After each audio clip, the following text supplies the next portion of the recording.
अस्सलामुअलैकुम व्यूअर्स। आज मैं आपको बनाना सिखा रही हूँ मटन कढ़ाई। आज मैं आपको घर के मसालों से बिल्कुल रेस्टोरेंट स्टाइल मटन कढ़ाई बनाना सिखाऊंगी। जो कढ़ाई रेस्टोरेंट से मिलती है ये बिल्कुल वैसी बनकर तैयार होगी। हम अपनी रेसिपी स्टार्ट करते हैं। मटन कढ़ाई बनाने के लिए मैंने ले लिया है गोश्त आधा किलो। गोश्त मैंने हड्डी के साथ ही ले लिया है। 4 अदद मैंने लिए हैं टमाटर। आधा कप मैंने लिया है तेल का। आधा चम्मच मैंने लिया है पिसी हुई काली मिर्च। आधा चम्मच मैंने लिया है घर का गरम मसाला। आधा चम्मच मैंने लिया है नमक। आधा चम्मच मैंने लिया है पिसी हुई लाल मिर्च का। 1/4 चम्मच मैंने लिया है कुटी हुई लाल मिर्च। 1/4 चम्मच से भी कम मैंने ले ली है हल्दी। 3 हरी मिर्चों को मैंने पीस लिया है। दही ली है मैंने आधा कप।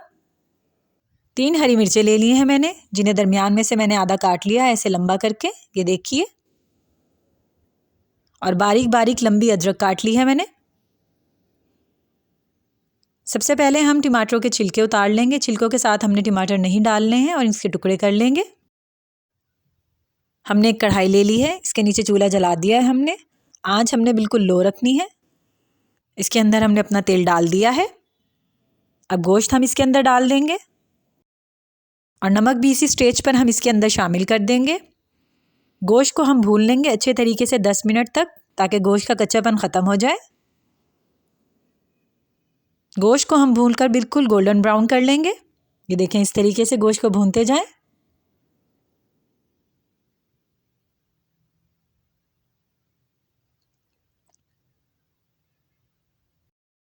दस मिनट के बाद हमारा गोश्त बिल्कुल गोल्डन ब्राउन हो गया है, ये देखें।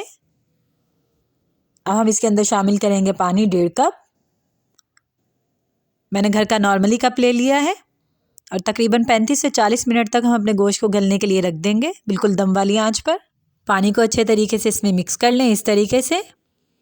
आंच आपने बिल्कुल दम वाली रखनी है ताकि आपका गोश्त अच्छे तरीके से गल जाए। ये ढकना ढक दिया है मैंने। अब ये देखें जी, 40 मिनट के बाद हमारा पानी बिल्कुल ड्राई हो चुका है। अब मैंने टमाटर डाल दिए हैं इसके अंदर।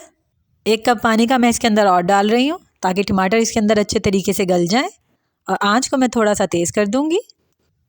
ढकना ढक के 10 मिनट के लिए मैं इसे छोड़ रही हूँ ताकि टमाटर अच्छे तरीके से गल जाएं। ये देखें जी, 10 मिनट के बाद हमारे टमाटर भी बिल्कुल गल चुके हैं। ये देखें कितने अच्छे तरीके से हमारे टमाटर इसके अंदर गल चुके हैं, बिल्कुल मिक्स हो गए हैं। अब इस स्टेज पर मैं डाल दूंगी इसके अंदर पिसी हुई हरी मिर्चें और तकरीबन 1 से 2 मिनट तक मिर्चों को इसके अंदर पका लूँगी। ये देखें, इस तरीके से सारी हरी मिर्चों को इसके अंदर मिक्स करते जाएं। 2 मिनट हो गए हैं हमारी हरी मिर्चों को इसके अंदर पकते हुए। अब हम इसके अंदर मसाले ऐड करना शुरू करेंगे। सबसे पहले मैं डाल दूंगी इसके अंदर लाल मिर्चें, कुटी हुई मिर्चें, हल्दी और गरम मसाला। काली मिर्चें अभी मैंने नहीं डाली हैं इसके अंदर, काली मिर्चें मैं सबसे लास्ट में डालूंगी। देखें, सारे मसालों को इस तरह इसके अंदर मिक्स करते जाएं। तकरीबन 1 मिनट तक मैं सारे मसाले इसके अंदर इसी तरह भून लूँगी। ये देखें, मसाले भुन गए हैं। अब मैंने इसके अंदर दही डाल दिया है। दही को हम इसके अंदर इतना भुनेंगे कि हमारा हल्का हल्का सा तेल इसके अंदर से अलग हो जाए और मसाला अलग हो जाए। ये देखें, इस तरीके से भूनते जाएं। ये देखें, हमारा मसाला अलग हो गया है, तेल अलग हो गया है। अब हम डाल देंगे इसके अंदर काली मिर्चें। मैं सिर्फ काली मिर्चें इसके अंदर मिक्स करूँगी और चूल्हा बंद कर दूँगी। हमारी कढ़ाई बिल्कुल रेडी है और बहुत ही प्यारी खुशबू आ रही है। हम गोश्त को चेक कर लेते हैं, गला है या नहीं। ये देखें, बिल्कुल गल चुका है गोश्त। अब हम चूल्हा बंद कर देंगे। कढ़ाई को हमने डिश आउट कर लिया है। अब इसके ऊपर डाल देंगे हम हरी मिर्चें और अदरक। देखने में और खुशबू में बहुत अच्छी लग रही है। कमेंट करके ज़रूर बताइएगा कि आपकी कढ़ाई कैसी तैयार हुई।